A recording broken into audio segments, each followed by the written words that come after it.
Hey, Mr. Estrada here, and in this video we're going to do numbers 1 through 6 from the Geometry Common Core Regents that was administered in June 2017. So here is number 1. In the diagram below, triangle ABC is congruent to triangle DEF. Which sequence of transformations maps triangle ABC onto triangle DEF? So the strategy here is to just work through each one of the options, crossing out the ones that do not lead to the correct answer. So beginning with option 1, it says a reflection over the x-axis followed by a translation. So if we reflect this figure over the x-axis, we would get a figure that looks something like this. And if you were to go ahead and translate this figure, you would see that there's no way it would map onto that. So option 1 does not work for us. So option 1 is not the answer. Then we work with option 2. Option 2 says a reflection over the y-axis followed by a translation. So if we reflect this over the y-axis, go ahead and make a rough sketch, you would get a triangle that looks like this, something like that.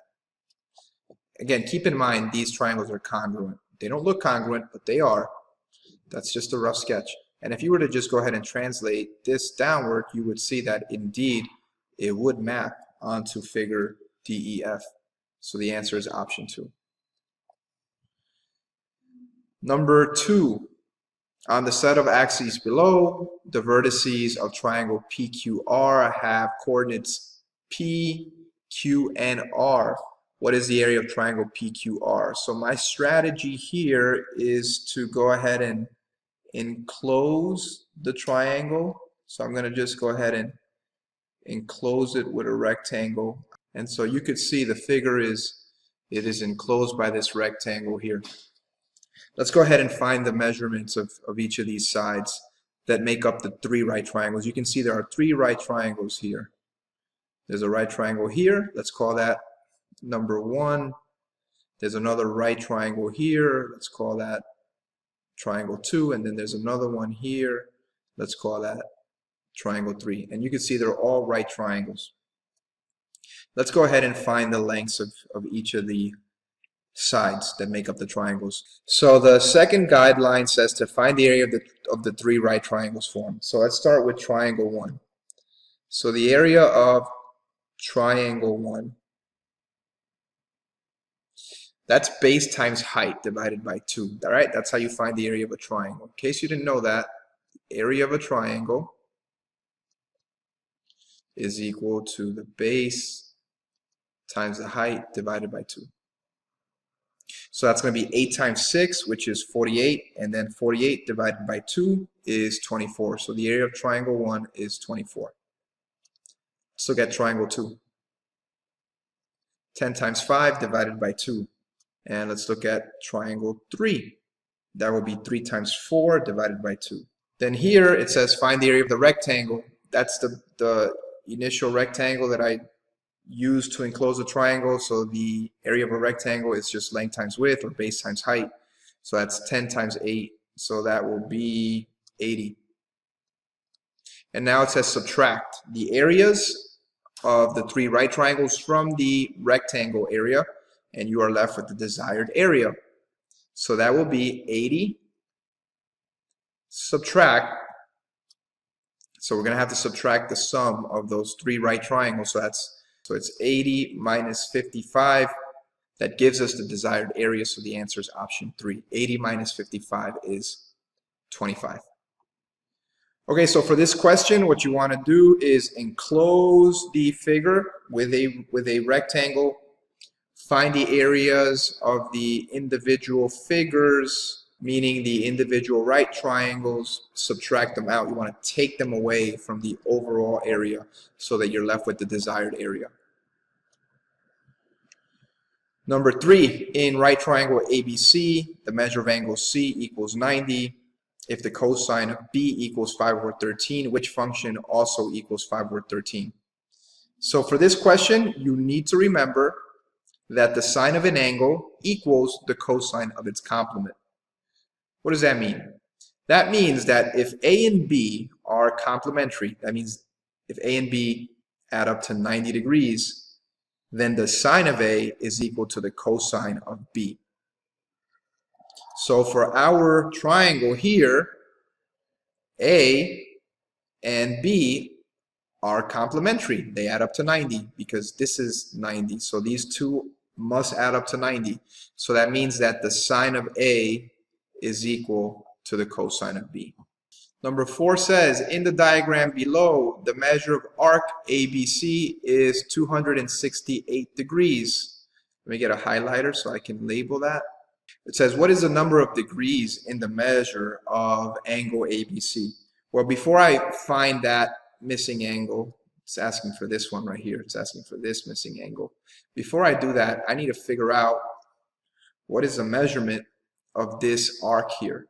We know that a whole circle makes 360 degrees. So 360 degrees, take away that 268 they gave me initially, gives me 92 degrees. So that means this arc right here, the arc AC, is 92 degrees.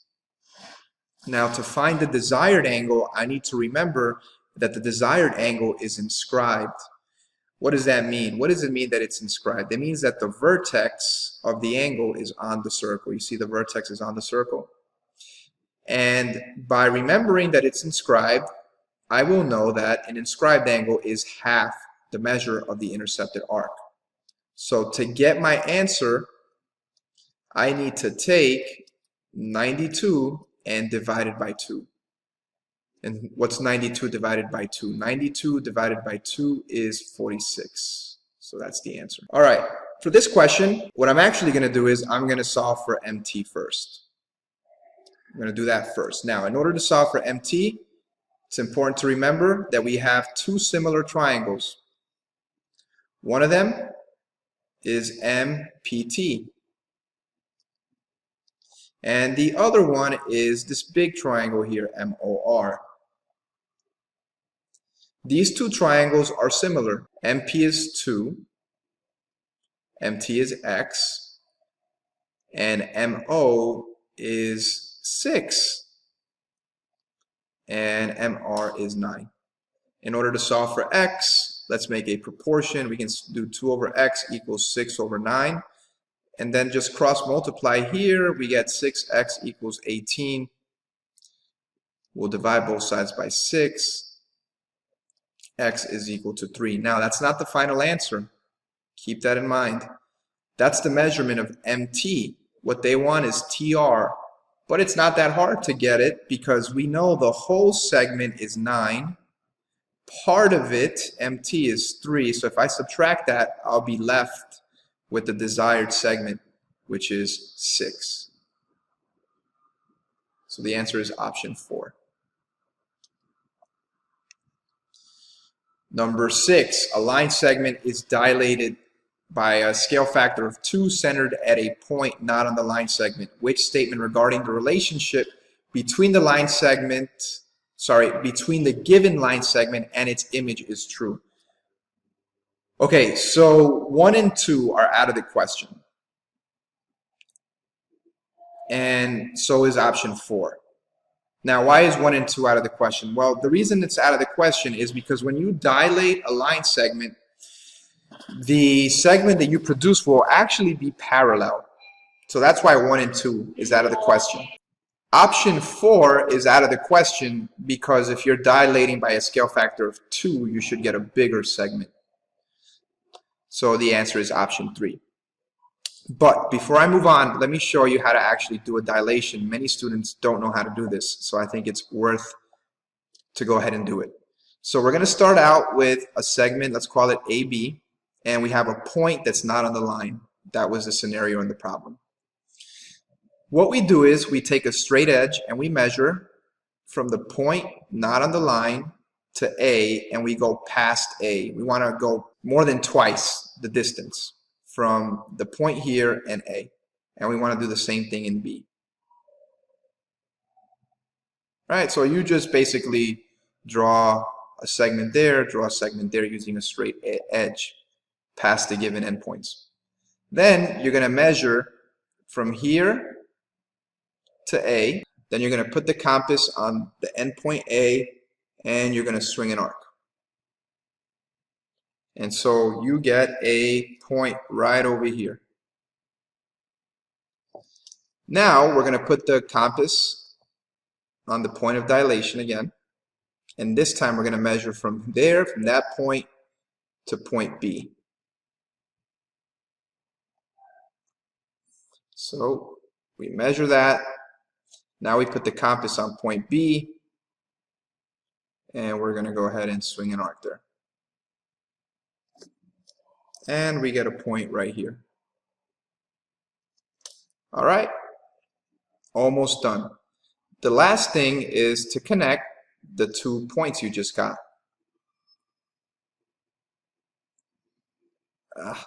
You know, sometimes with the software, it won't let you draw that desired line. You're just going to have to take my word for it here. So what you'll notice is that when you connect those points, so that's this point here and this point here, what you'll notice is that the original line and the new line are parallel. Also, if you measure them, you will see that the new line is twice the length of the original line. So the answer is option 3. All right, I hope this helps. Keep watching for the rest of the questions.